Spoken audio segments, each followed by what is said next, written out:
Muy buenos días a todos los presentes. Hoy les hablaremos de los tics motores, específicamente del síndrome de Tourette. El síndrome de Tourette recibe el nombre de Georges Gilles de la Tourette, un famoso neurólogo francés quien se dedicó a investigar este síntoma que era todo un reto en esa época. Antecedentes históricos. Areteo de Capadocia, un médico griego, sufría varios casos de personas que emitían ladridos, maldiciones y blasfemias involuntarias, además de extraños movimientos. Sin embargo, no era sino hasta finales del siglo XIX que se describiría y aceptaría el síndrome de Tourette. Gilles de la Tourette presentó en 1885 un artículo con una nueva tipología, un diagnóstico, un síndrome denominado maladie de tics de Gilles de la Tourette, el cual consistía en una serie de tics sonidos impulsos resistentes a cualquier tipo de tratamiento. Hubieron personas que se opusieron a la existencia del síndrome, argumentando que se trataba de un tipo extremo de histeria.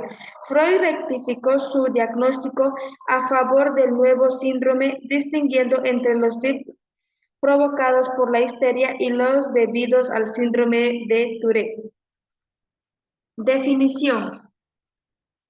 El síndrome de Gilles de la Tourette es un trastorno neuropsiquiátrico que inicia en la edad infantil. Consiste en la presencia de movimientos anormales involuntarios llamados tics, así como obsesión y compulsiones. Se propone que su causa sería una alteración neurológica de origen estructural o neuroquímico. Los tics se definen como movimientos musculares súbitos, rápidos y no rítmicos, y repetitivos que incluyen sonidos o vocalizaciones. El síndrome de Tourette se diagnostica cuando el paciente tiene tanto tics motores como vocales durante un año. El diagnóstico es clínico. Según la CIE, en su 10ª revisión, el trastorno del síndrome de Tourette es un trastorno crónico poco frecuente, incapacitante que combina múltiples tics motores y fonatorios. Este síndrome se da más en hombres que en mujeres.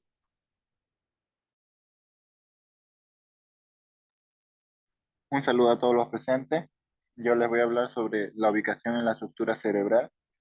Comenzaré diciendo que se han realizado muchos estudios sobre la relación del cerebro y el síndrome de Tourette. Y comenzaré con un estudio mediante electromiograma y estimulación magnética transcranial que nos informan que los TIC tienen origen en una disfunción subcortical. Además, se investiga también a los ganglios basales, que son estructuras cerebrales localizadas cerca de la base del cerebro. Y una lesión en esta parte del cerebro produce alteraciones del movimiento.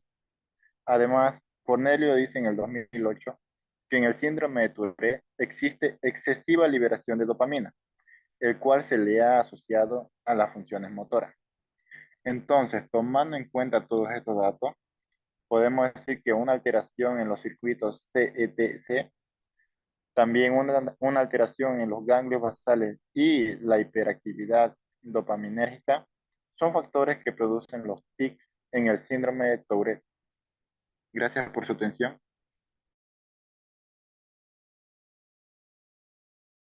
Buenos días, continuando con la exposición.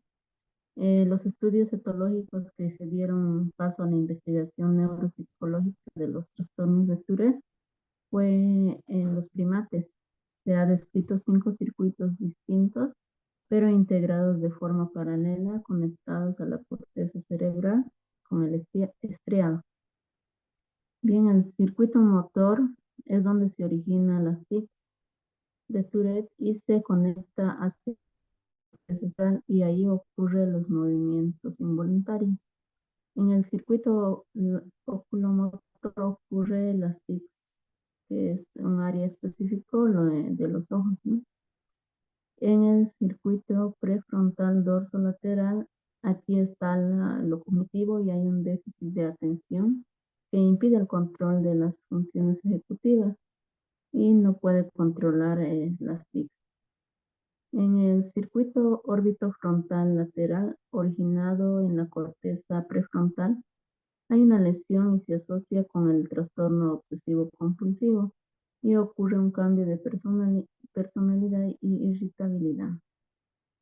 En el circuito cingulado, que es el centro del cerebro, el sistema límbico, se proyecta al estriado y recibe conexión adicionales de la amígdala y el hipocampo. Existe una asociación entre el circuito y el mutismo y la apatía. Eso es todo. Gracias por su atención.